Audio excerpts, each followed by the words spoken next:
Olá, pessoal, boa noite. Esperando a Carol entrar, mas ela já entrou aqui, já vou. Então, a gente está aqui em mais uma edição, né, do Cineclube. Aí, Carol. Olá, Carol, tudo bem? Olá, gente. Tudo bem? Tudo bem.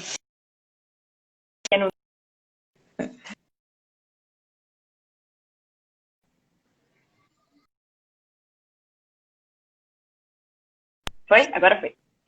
Destravou. Eu sou. Pronto. É a tal da paciência tecnológica, né, que a gente tem que Sim. ter.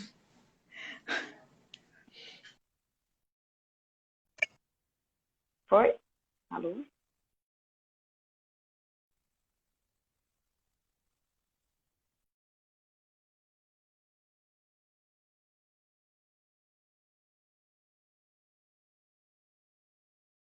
Acho que a Carol que caiu. Então, enquanto a Carol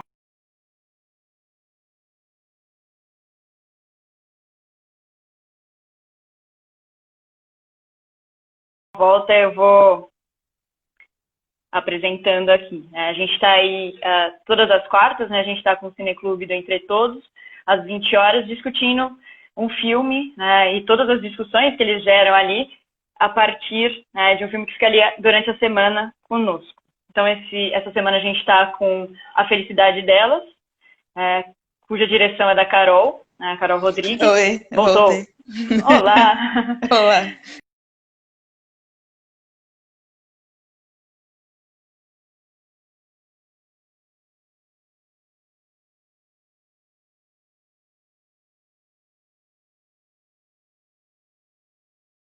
A gente teve A Boneca e o Silêncio, né, que também foi um filme que ganhou dupla premiação de júri popular, que é um filme extremamente sensível aí, e é muito gostoso, acho que essa é um pouco a dinâmica do Entre Todos, né? A direção vai, volta, aí tem outro filme, aí tem outro curta, que gera novos debates, acho que esse é o nosso ganho, a gente vai formando ali um debate maior. E hoje a gente está aqui, desde do comecinho da semana até sexta, A Felicidade Delas fica aí no ar, né, conosco, e de 2019. E eu queria que a Carol se apresentasse um pouco, falasse da sua formação, né, como é que é. Oi, gente. Desculpem aí o atrasinho tecnológico. É, mas eu sou, bem, a Carol Rodrigues, né? Como falou, eu sou roteirista e diretora. Tenho trabalhado nos últimos anos não só com cinema, mas também com séries. E bem, eu sou formada em Ciências Sociais, Visual. Venho da periferia aqui de São Paulo, da Zona Sul.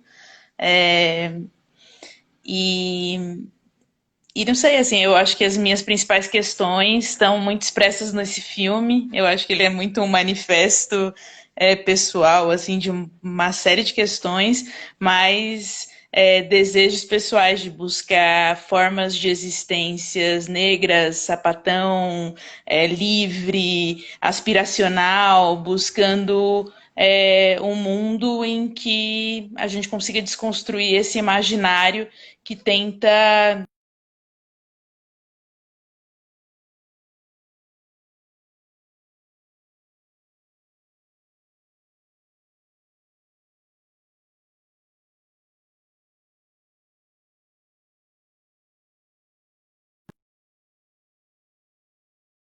muito especial pelo levante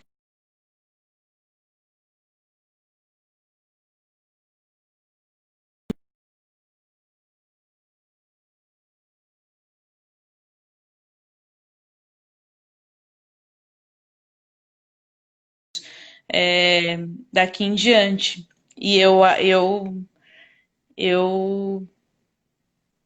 é isso que me move, né? É isso que me faz eu acordar todos os dias e continuar produzindo, criando esse desafio de desconstruir, reconstruir o futuro, né?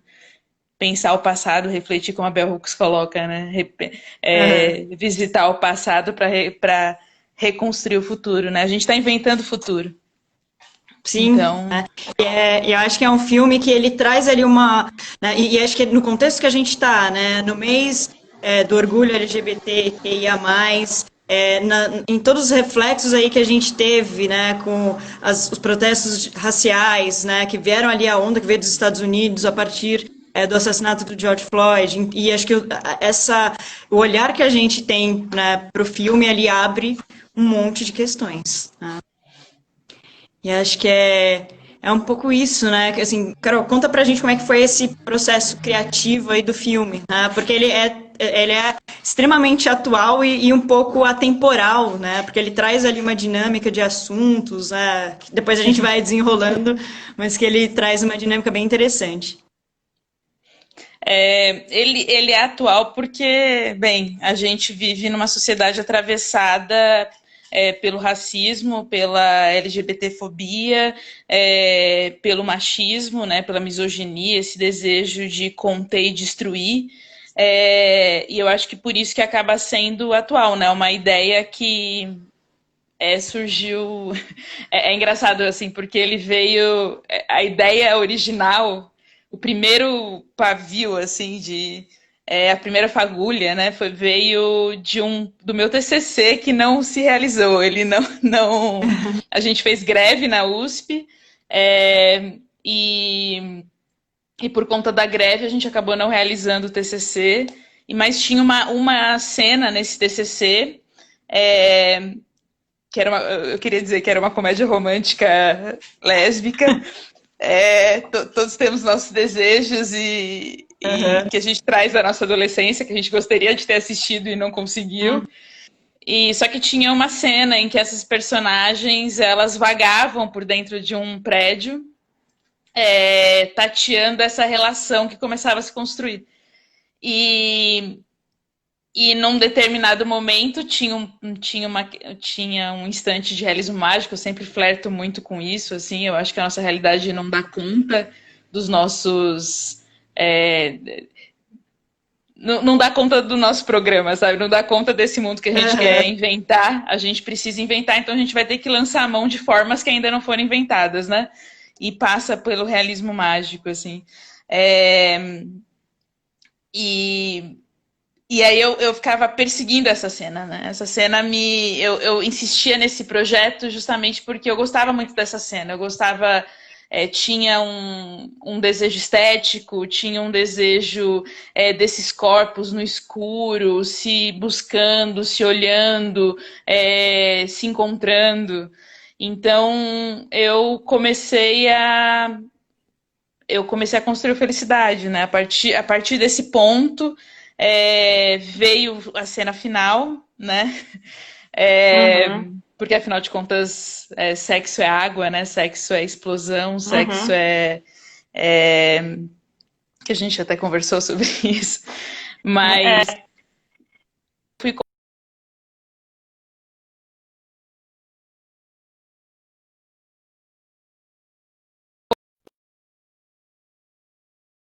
e a partir dali fomos. eu Oi? acho que o tio tava com delay, travou. Ah, não. Não, é que o movimento é começar, literalmente, né? Você começa a ser Voltou? grande. Oi, Voltou. oi. Cortou? Eu tô aqui. Oi. Oi, sim, sim, Não, tô é que ouvindo. a gente começa com rua, vai para o íntimo e explode no mundo, né? Então, esse processo eu já tinha, então, um pouco da estrutura do roteiro que eu queria construir. E a gente foi em termos de movimentação, de como cada momento, uma hora uma das atrizes,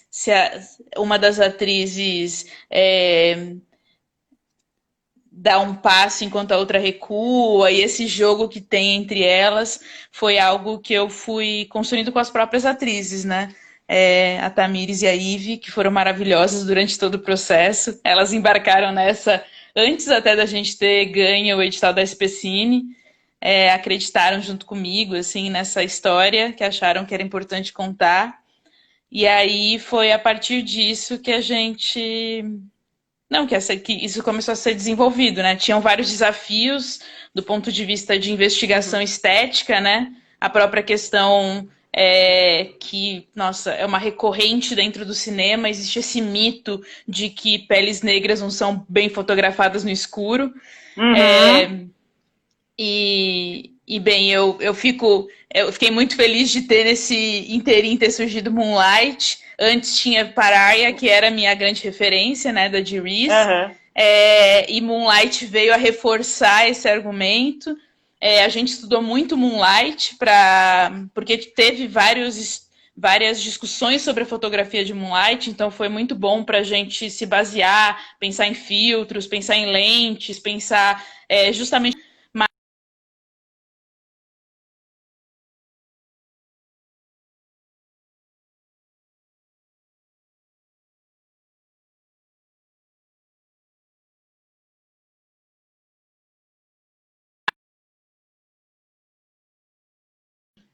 Oi? Tá cortando? Tá, oi. Eu Tá. fiquei muito, assim, tem um jogo ali de luz e sombra, né, que é muito, tem uma escolha estética muito feliz, assim, né, porque em algumas cenas a sombra se encontrou antes, né, os cortes ali na Sim. sombra se encontram antes, os contornos. A gente fica assistindo o filme e a gente fala assim, nossa, mas será que foi uma escolha, né? E é muito sutil, né, essas construções são muito felizes. Não, é E porque a, esse balé desses. Literalmente esses corpos que ficam se procurando e estateando no escuro, né? Então, às vezes é a sombra, às vezes a sombra chega antes do próprio corpo, né? Esse investir.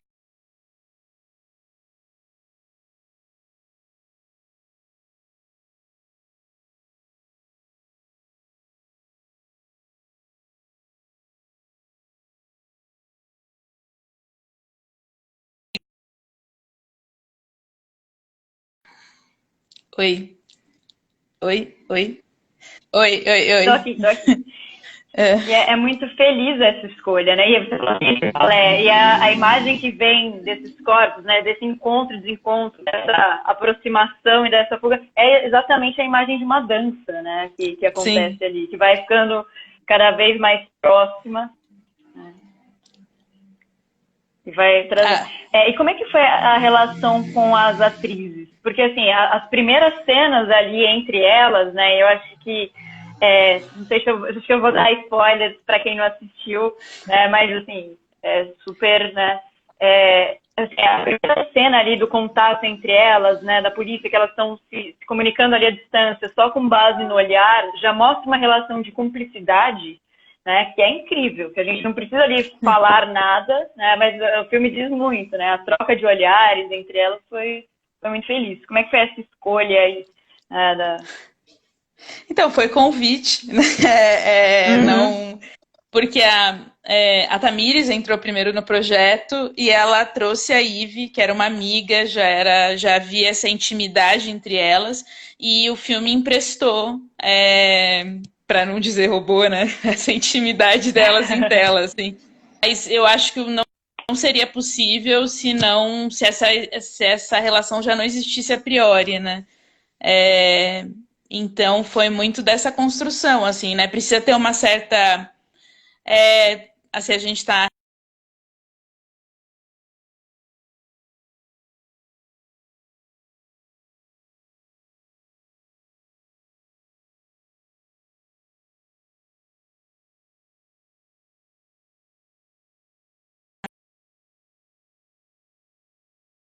ser tocado pelo outro, permitir a troca do outro, essa intimidade, eu acho que você só consegue quando você tem uma relação mais próxima, né? É, então o filme emprestou isso delas mesmo. É, Uhum. elas são. Tanto que a versão anterior do roteiro, quando a gente começou a trabalhar, o roteiro tinha outros nomes. E a última versão que a gente Uhum. filmou é com Ives e Tamires mesmo. Uhum. Até, inclusive até assim,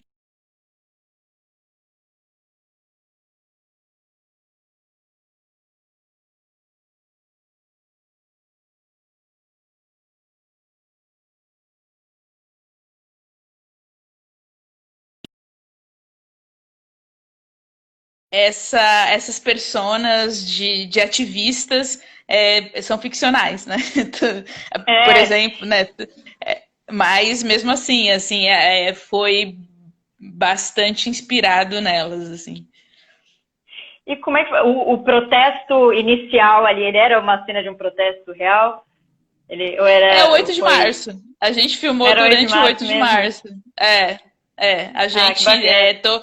era impossível fazer aquela produção, gente. É muito caro Não, produzir mas ficou um porque a gente protesto. começa ali com essa ideia, né? Ele tem uma tamanha realidade, porque é isso, né? A gente percebe o cenário, comentaram aqui no chat, né? Que o cenário urbano é quase uma personagem ali no filme, né? Sim, Que é a gente pensando, né, da ideia de São Paulo ali, ele né, e aí depois esse ambiente íntimo, né? Então a Paulista, né? A descida ali da Frecaneca, o centro, né? Então essa sim. é super bem explorado. É que o 8 de março ele traz. Primeiro que, assim, quem entendedoras entenderão, mas o 8 de março é um ótimo lugar para você conhecer pessoas. Então é um ambiente propício para você flertar e tem uma intensidade nessa pulsão de vida de estar na rua. Então todos esses eventos de afirmação política na rua são maravilhosos, a flor da pele, assim, né, para conhecer pessoas e tal. Uhum. Saudades, né, desses momentos, assim. Pois Mas, é. Primeiro, né, segundo que a gente sabia, assim, quando a gente começou a planejar, a gente sabia que a gente ia filmar ou na Caminhada Lésbica ou no 8 de março, né? Eram as duas. Uhum. A gente chegou a falar sobre a Marcha das Mulheres Negras também, mas, assim, pelo calendário que a gente tinha do edital da SPCine, a gente ficou com o 8 de março também. Eu trago um carinho porque eu participei há alguns anos atrás da organização do 8 de março, por alguns anos tal. Então, fiquei curiosa para saber como foi filmada a cena da polícia. Então, a cena da polícia é falsa. Essa nossos atores. Inclusive, não, é porque a gente filmou lá no centro de São Paulo, né? Ali, e Uhum. 3 da manhã.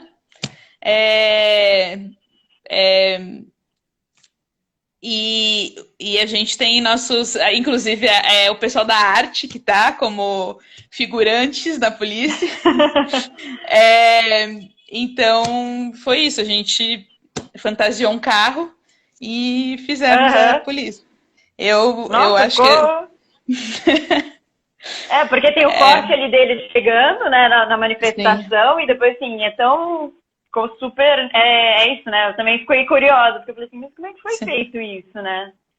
Mas, assim, a única certeza que a gente tinha é que a polícia não teria personalidade, né? Ela atuaria muito mais como uma força presente, uma força de tensão, de contenção, né? Então, não aparece nenhum rosto de policial, só aparecem as rebarbas, o braço puxando a revista, então fazendo enquadro e tal. Então a única certeza era isso, assim. A gente não... Até eu tenho o filme Sem Asas, da Renata Martins, que ela também fez isso, assim, né?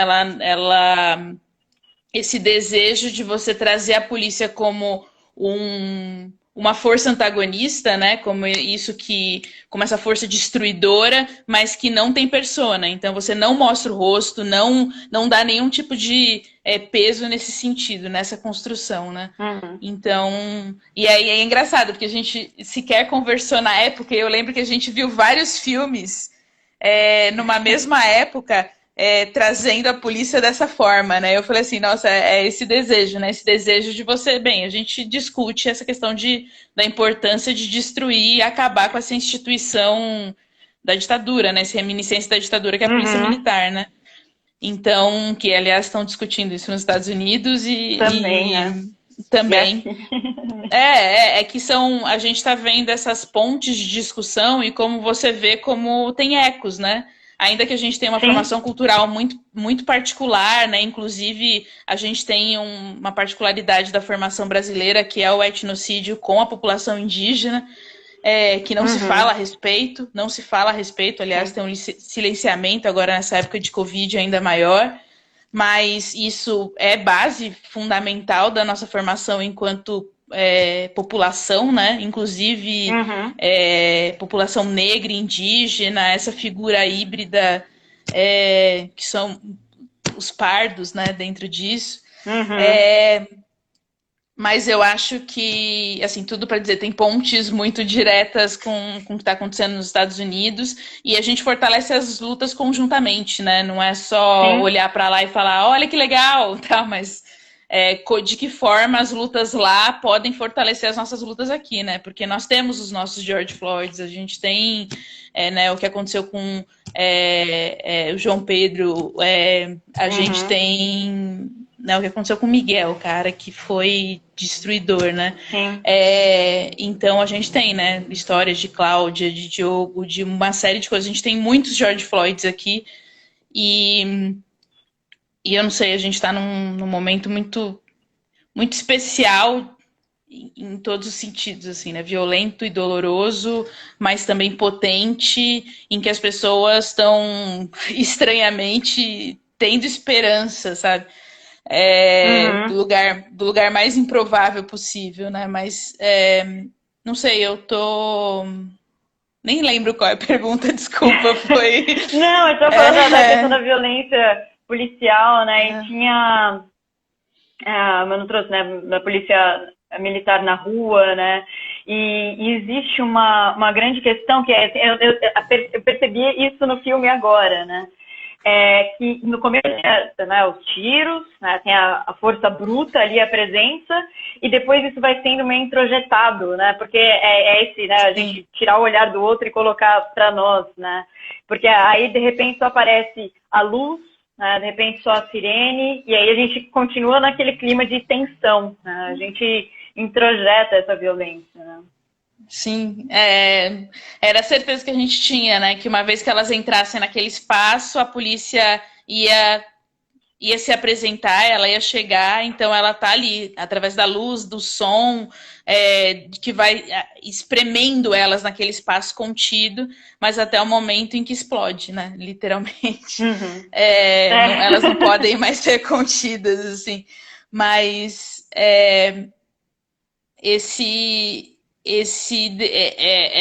essa presença permanente, né? O medo, inclusive até esse jogo que tem entre elas, né? Entre os cômodos, desse lugar que elas vão passeando, existe também esse medo presente, né? A todo momento elas não se tocam, não se beijam, não se envolvem, inclusive por essa possibilidade presente, né? Essa possibilidade da polícia chegar.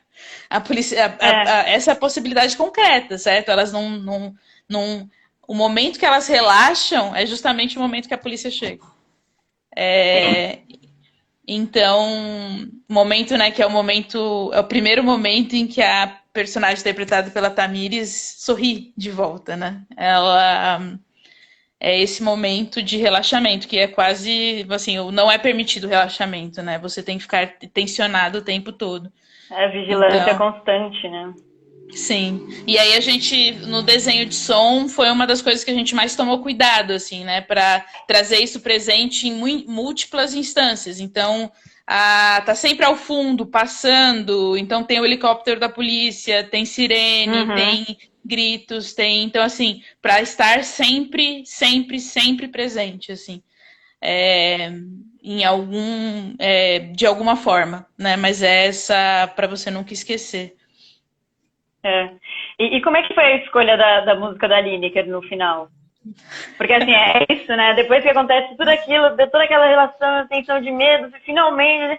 E aí a gente relaxa, né? E aí vem a música é belíssima, né? Essa música é uma delícia. Então, eu tive a felicidade, né,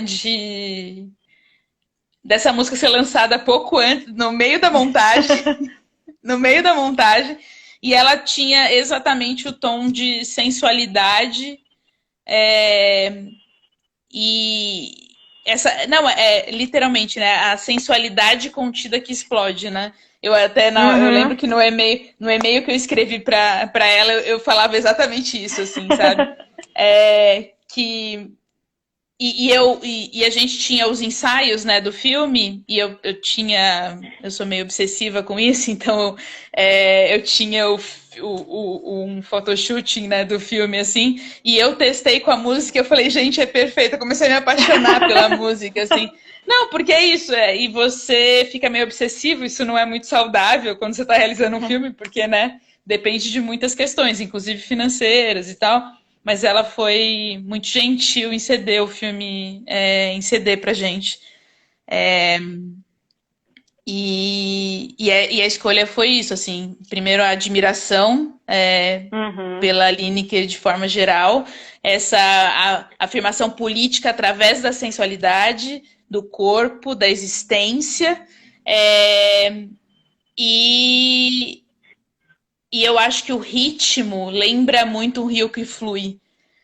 Então, a forma como cadencia, que depois eu fui ver, eu achei muito, muito engraçado, porque depois eu fui ver o clipe e eu descobri que no clipe acontecia dentro d'água. Foi só uma grande coincidência, assim, né? Sintonia fina, né? Exatamente, assim, mas eu acho que é isso, né? Pelo desejo já de mostrar que é uma fluidez, um rio que corre, né? E chega no mar, eventualmente, né? Mas essa sensação, e como era isso, né?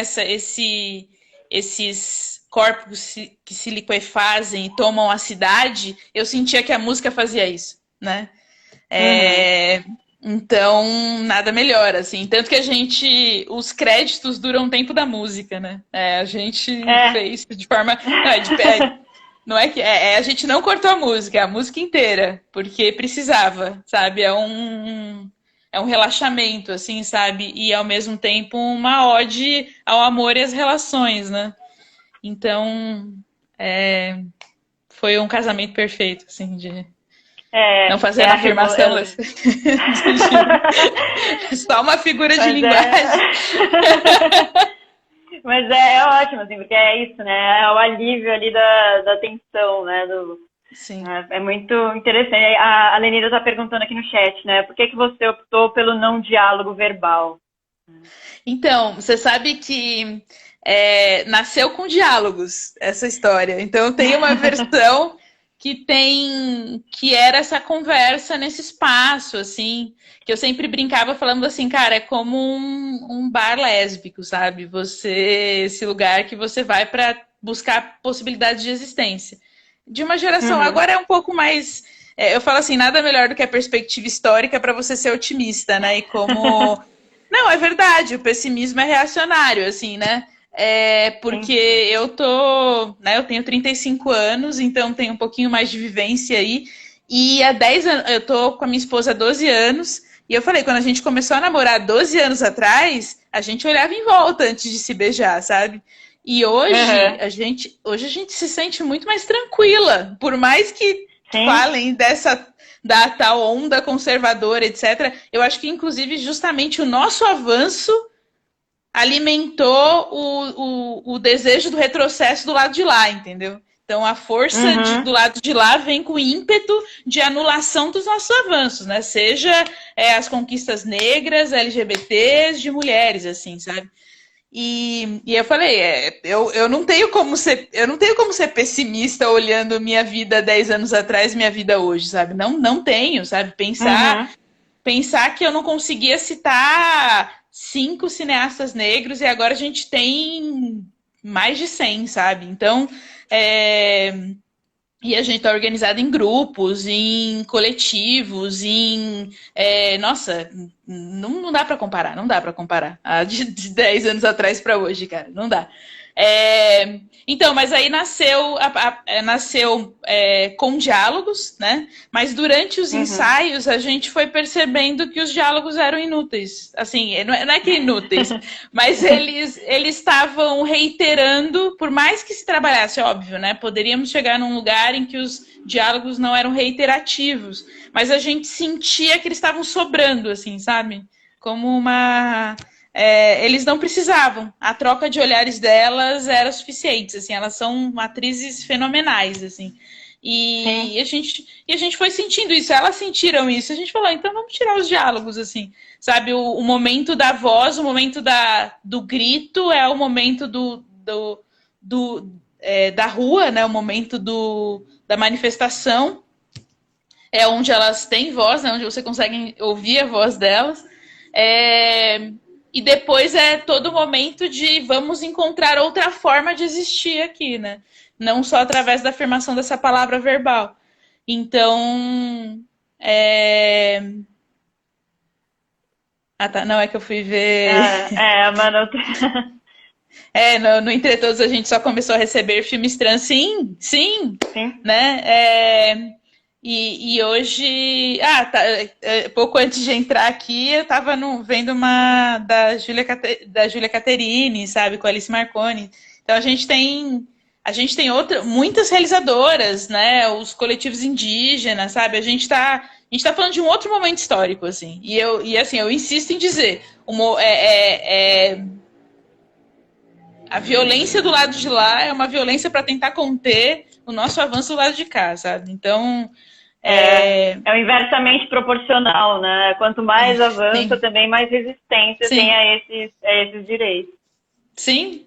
Né? Porque é sempre uma resposta a isso, né? Quando falam, por exemplo, essa coisa ridícula que falam sobre o racismo inverso, que não faz nenhum sentido, né? Porque se é inverso, quer dizer que tá fora do lugar, né? Que tá errado, o conceito tá errado. Mas é o tipo de coisa, sabe? É porque tá respondendo a algo que se sente desconfortável, a perda de acesso, a perda de espaço. Então você reage como um cachorro acuado, né? Então... Sorte dessa geração que já vê. Sim, concordo totalmente, Livinha. Não, é porque é isso. Eu falei assim, cara, imagina se eu tivesse crescido com esses filmes quando eu era adolescente, cara. Quando eu era adolescente, sabe? Sei lá. Isso que a gente está, acho que no momento de debate, né? Se a gente pensa assim, eu sempre lembro que eu me formei em filosofia, né? Então eu tive a oportunidade de conhecer a Djamila Ribeiro, assim, na graduação. E assim, que de repente, né, você fala assim, gente, que mulher, né? Assim, da gente começar e acompanhar esse processo de começar a discutir lugar de fala, interseccionalidade, né? De debater o termo racismo estrutural, né? Da gente começar a entender essas questões na nossa sociedade e abrir espaços de debate, né? Sim. Não, imagina, quando eu era adolescente, eu queria eu descobri o cinema, né? Eu falei...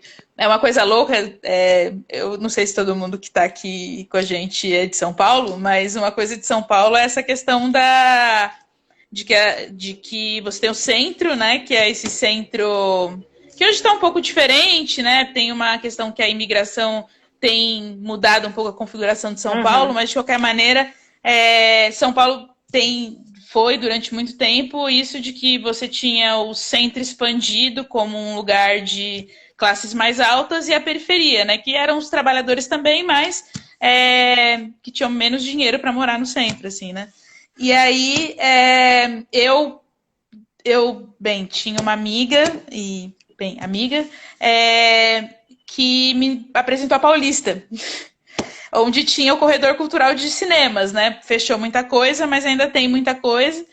E eu descobri o cinema, esse cinema diferente, assim, cinema com outras perspectivas, além de uma perspectiva que sempre foi costumeira em Hollywood, do homem branco hétero cis.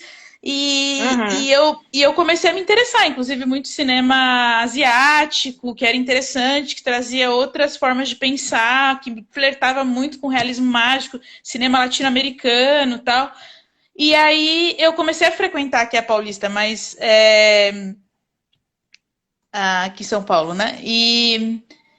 Só que para eu chegar na Paulista eu demorava 1h30, 2 horas. E aí eu demorava 1h30, 2 horas para ir, 1h30, 2 horas para voltar. E eu falava assim, cara, eu tenho que ficar eu tenho que assistir pelo menos 2 filmes para valer a pena, sabe? É uma questão de... porque senão eu vou ficar a maior parte do tempo do meu dia nisso. Eu era adolescente, tinha 16 anos, o cinema não era tão caro. Falei, ó, 2001, o cinema era tipo R$ 4 meia entrada, né? Sim, R$ 3, assim. Tinha dias especiais durante a semana que custava R$ 2. Quarta-feira,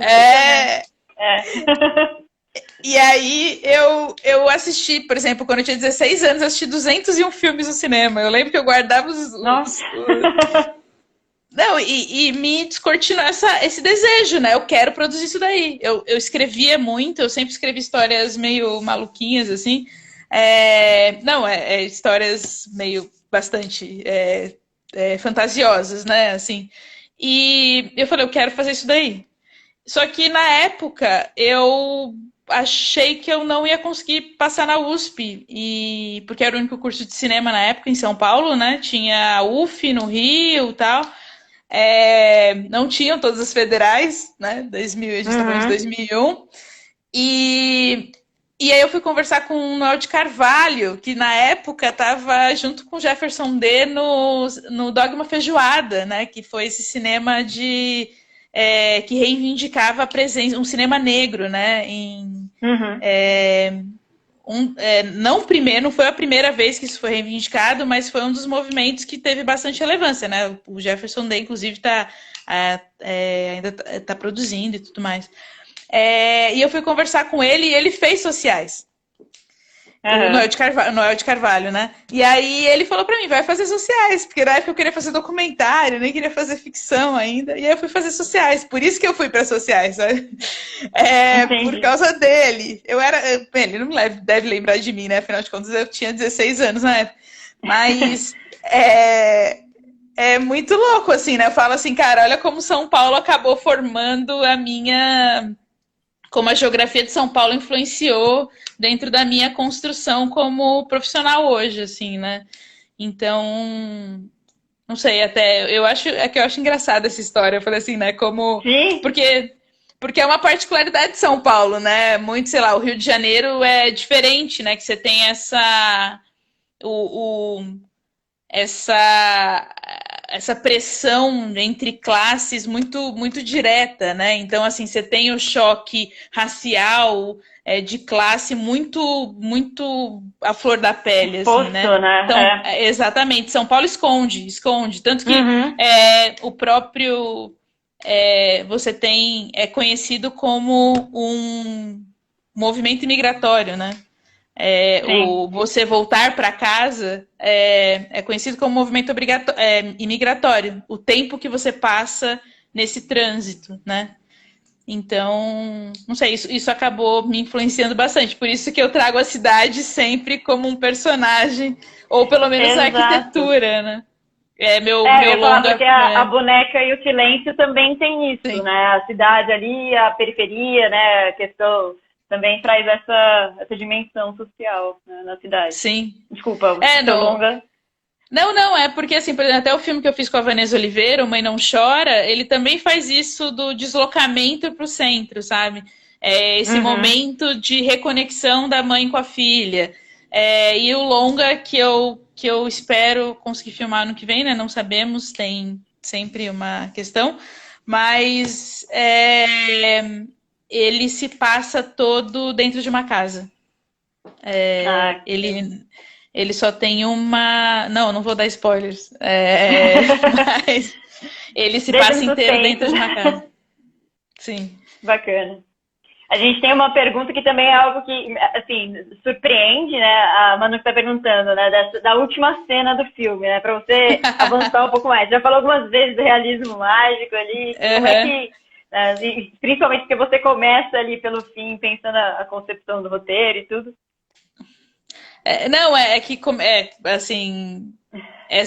Que essa última cena, ela é uma tradução dessa sensação, né, de você ser contido até o limite em que você explode e toma, e toma o mundo inteiro, assim.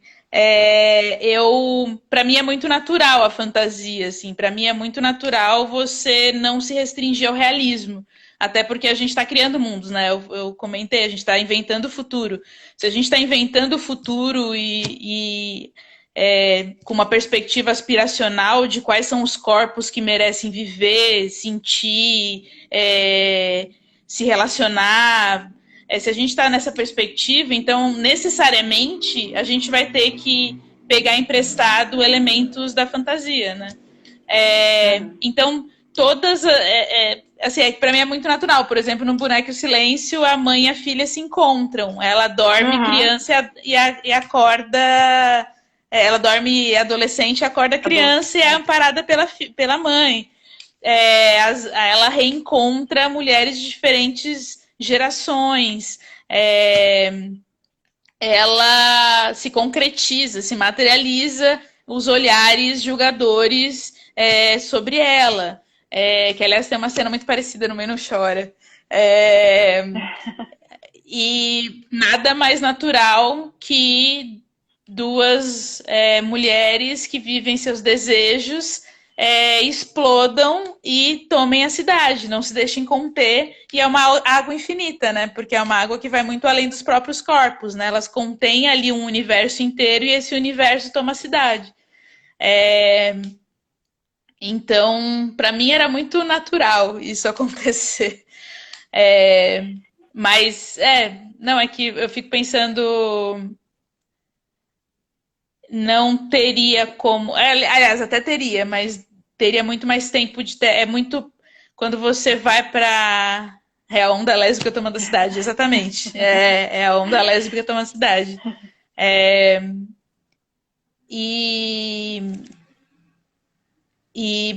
Porque assim, a gente chegou até como curiosidade, assim, a gente tinha outras coisas mágicas acontecendo. Outras não, duas outras pequenas coisas que aconteciam ao longo do percurso. Mas a gente foi sentindo que perdia a potência, né? Que esse crescente, literalmente, né? Você tem esse rio que flui e deságua. Então, pensando essa estrutura, não fazia muito sentido ter outros eventos que não aquele, né? Porque é literalmente esse movimento que você vai contendo e explode. Então, daí que surgiu, assim. Foi uma cena muito trabalhosa de ser feita, de ser construída. A gente fez com um efeito prático, né, da água escorrendo ali no ambiente, ali na ocupação 9 de julho, e os corpos se diluindo. Foi um efeito que demorou 6 meses para fazer. Nossa. Porque exige muitas... Eu fiz junto com um amigo, Michel Messer, que trabalha com isso, só que exigiu muita pesquisa. Aliás, o filme foi muito bom porque é um filme de investigação de linguagem também, né? Então, exigiu muita pesquisa de como dar conta daquilo tudo, assim. Então, mas é catártico, né? É muito... Eu acho que não só mulheres lésbicas, mas eu acho que a gente está falando ali dessa contenção de desejo, todos aqueles que têm esse desejo reprimido e encontram algum tipo de vazão através dessa resistência, dessa luta e dessa negação do ar ferido, sabe? Você explode e fala não, e destrói e derruba aquele que tenta te conter. Porque é isso, né? Se a gente pensa também que o lugar dos afetos na sociedade hoje, né? O lugar das paixões, dos desejos, das pulsões, e a gente atrela ali, às vezes, a ideia da água, ficou lugar comum, né? Fala dos relacionamentos líquidos, dos vínculos líquidos. E aí a função da água exerce totalmente o oposto, né? É a explosão, né, do desejo, e não a repressão e aquilo que flui, né? Sim. Não, e a gente até conversou, né? Eu acho que a água é algo bastante maravilhoso, assim, porque a água é potência de vida e de destruição também. A gente está falando de destruição, né? Porque a gente, pelo menos eu não acredito que basta reformar o que está aí, sabe? A gente tem que destruir uma série de coisas, a gente tem que destruir os alicerces, né? Quando a gente está falando de racismo estrutural, a gente está falando dos alicerces que suportam essa realidade que a gente tem. Então a gente tem que destruir esses alicerces e reconstruir todos esses valores sociais, né? Então eu acho a água maravilhosa por conta disso, né? Porque inclusive ela também molda ela ocupa todo o espaço que existe, né? Ela não se contém, ela vai. E é avassaladora. Então a gente tem, sabe, a água permite a vida, mas ela também causa destruição. Eu acho esse princípio maravilhoso da água, assim. E a Lenira falou, né, esse desejo de liberdade, né, de explosão, né, assim, e dá um final tanto que eu acho inusitado, né, a primeira vez que eu assisti, eu falei, nossa, a gente tem uma quebra ali, que a gente fica na tensão e de repente ele quebra a tensão também, né. Sim. Ela tem uma função muito feliz ali no filme. Não, a gente... sempre uma sensação muito boa quando você assiste seu próprio filme e vive a emoção que você gostaria de estar provocando, né? E eu sempre, né? Eu já vi muitas vezes o filme e eu sempre tenho essa recompensa, né? É o esforço de toda a equipe, né? Com certeza. Mas foi algo muito especial, assim, muito especial. E é um filme que tem, né, para além da ideia de cumplicidade, tudo, eu te falei, né, que na cena a primeira cena que ela vira e sorri, né, eu me peguei sorrindo pra tela também, porque assim, Sim. depois de toda aquela perseguição, ufa, né, eu posso sorrir, né. Sim. E aí a Manu tá perguntando, né, porque assim, tem ali no início a troca de olhares, né, ali entre elas, né? Elas estão se encontrando ou se reencontrando. Porque, e aí o não ter diálogos reforça, né, essa dúvida aí. É encontro ou reencontro? Como é que você pensou nisso, Carol? Então, a princípio era um primeiro encontro. Era um flerte que então até tem um receio da aproximação, tal, mas isso funciona também para um reencontro, né? Uma ex, por exemplo. Mas eu acho que isso não acaba não importando tanto, sabe? Porque podem ser reencontros de outros momentos, de outras. Elas estão se reencontrando, estão encontrando pela primeira vez aquele corpo, mas podem ser reencontros de outras existências, sabe? Então, eu brinco assim, falando, cara, não tem como fingir, né, química, não tem como fingir proximidade, intimidade, isso que eu tava falando da relação entre elas, né? Você ter amizade, é difícil é muito difícil trazer o estranhamento, né? Trazer a distância. Então, elas se confiam, né? Que até eu falei, né, sobre a frase que me lembra muito a frase do Guimarães Rosa, né? Que ele conta a história das pessoas, dos dois amantes que na verdade, né, o casal que se conhece pela primeira vez e amavam-se, né, no passado.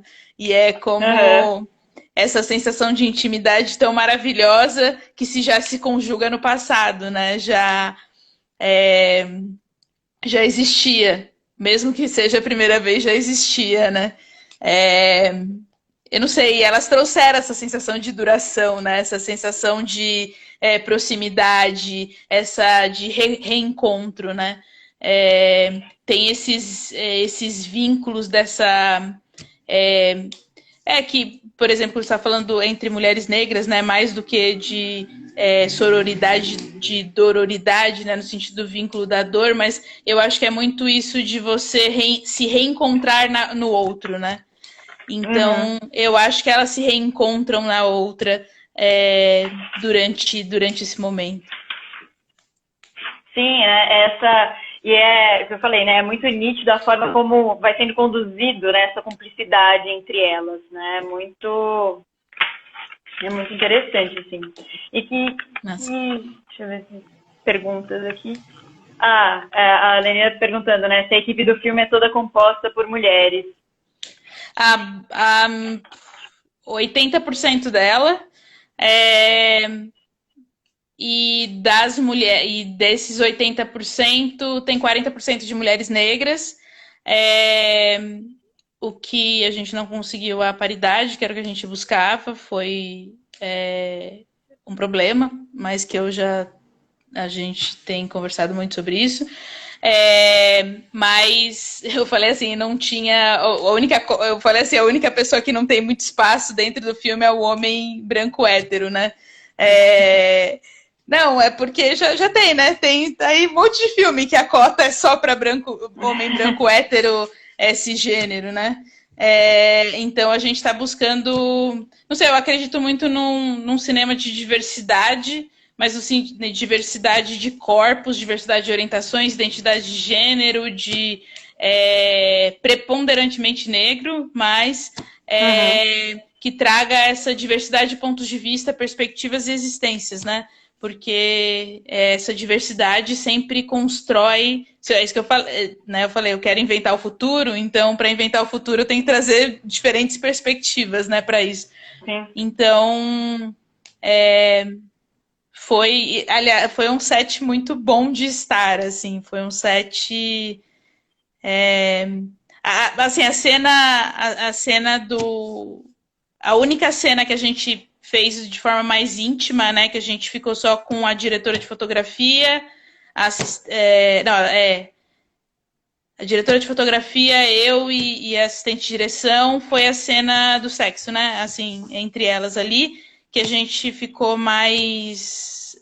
deixou só as duas juntas, né? Não ficou a equipe inteira. Mas, de forma geral, mesmo assim, nos outros momentos, eu acho que era um clima muito bom, assim, muito bom.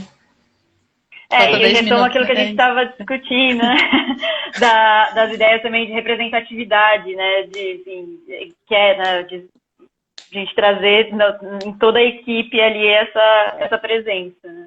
Sim. É interessante também a gente... Não, porque a gente está falando... É louco, né? Porque quando a gente está falando de diversidade, de representatividade, a gente está falando disso, né? De diversidade na equipe, mas também a gente está falando de trabalho, né? Remunerado, as pessoas conseguirem se perpetuarem na área, as pessoas conseguirem pagar suas contas, as pessoas terem portfólio de trabalho, né? Terem oportunidades e tal. Então a gente está falando de tudo isso, né?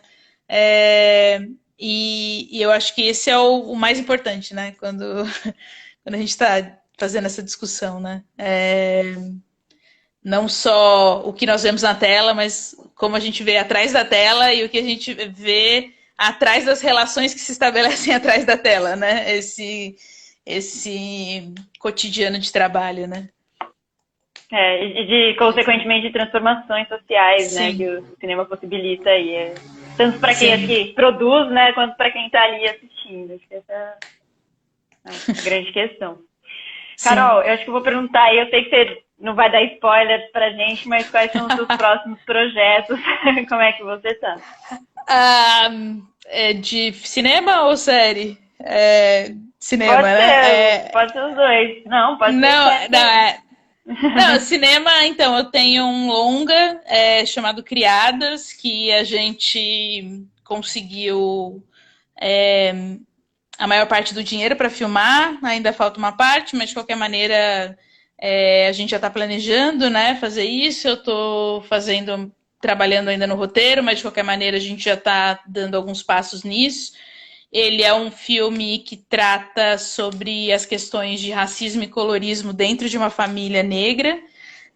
São só personagens, são só mulheres negras, né, de mulheres negras de pele clara ou pele retinta, mas são todas mulheres negras, né? São 5 mulheres negras dentro de uma casa. E assim, é um filme, eu falo assim, é um filme que fala sobre essa violência e como a gente reproduz, mas também é um filme sobre amor, né? É um filme sobre esse nosso desespero de estar juntos, mesmo quando o mundo constrói a rivalidade e a competitividade entre nós, assim.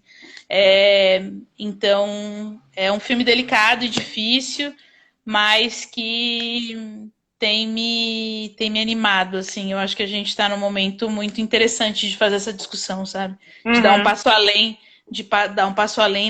nos debates que a gente trava, ou que a gente... Aliás, não é que a gente trava, mas eu acho que dar um passo além nos debates que são cobrados da gente fazer, sabe? Sim. É necessário, né? Sim. E de série... Não, é que assim, eu tenho trabalhado muito com série, eu gosto muito da narrativa longa, é o que mais me atrai nas séries, assim, porque elas acabam sendo investigação de personagem, né? Você consegue... Nossa, um arco narrativo de série, a quantidade de gradações que você pode pensar, né? Porque eu brinco falando que é um grande processo de psicanálise, né? Uma temporada, assim, uma série... séries bem feitas, claro, né? Tem séries que não fazem isso, mas eu acho que a gente tem essa possibilidade, né? De investigar e pensar possibilidades. E aí eu tô com um projeto agora que ela é uma série inspirada em religiões de matriz africana e ela discute, pensa as consequências de um processo muito violento de consequência do racismo ligado ao auto-ódio. Mas é uma aventura jovem, adolescente, mágica, é mágica. Então eu não posso falar mais do que isso, mas eu sou uma das criadoras, eu estou construindo junto com o roteirista Elton de Almeida, a gente está fazendo juntos e vamos ver, né? Vamos ver como vai ser daqui para frente. Mas é um projeto que eu estou bem animada, assim, um projeto que eu estou bem animada também. Eu estou bem animada com o futuro. Que bom. Não, eu falei assim, eu sei que não é difícil falar disso e quando a gente a gente é tomado por muitas tristezas, a gente é atravessado por isso, né? A gente está rodeado de morte o tempo todo. A gente tem falado nisso, mas eu acho que a gente precisa tentar nos fortalecer de alguma forma. Eu tenho tentado buscar isso, ficar entre pessoas que me fortalecem nessa trajetória. Uhum. E acho muito importante isso, né? A gente está falando de um contexto em que a gente tem que cuidar da nossa saúde mental, acima de tudo, né? E principalmente quando a gente está falando de mulheres negras periféricas terem o apoio que precisa para passar por esse momento da melhor forma possível, né? Sim. Tentando apoiar as pessoas possíveis e tudo mais, né? Estamos falando aqui 3 minutos para acabar. A live acaba rápido. É isso. Quem quiser continuar conversando, é só me procurar aqui no Instagram mesmo. Mas foi muito obrigada pelo convite. Imagina, Carol, o prazer foi super nosso. A gente fica com o filme, né? A Felicidade Delas até a sexta no site do Entre Todos. Então, quem não assistiu tem ainda a oportunidade. Aí já fica a dica para a semana que vem, que eu já vi que o Rafael Melim entrou, né? Que na quarta que vem, então, às 20, tem o Estamos Todos Aqui, que é o filme do Rafael Melim e do Chico Santos. Então, gente, muito bom. Obrigada, Carol. Obrigada, pessoal. E a gente Obrigada, se vê na gente, próxima. por todos que estão aqui. Nos vemos. Obrigada. Um beijo. Até, beijo para pessoal. todos. Beijo, beijo. Beijo.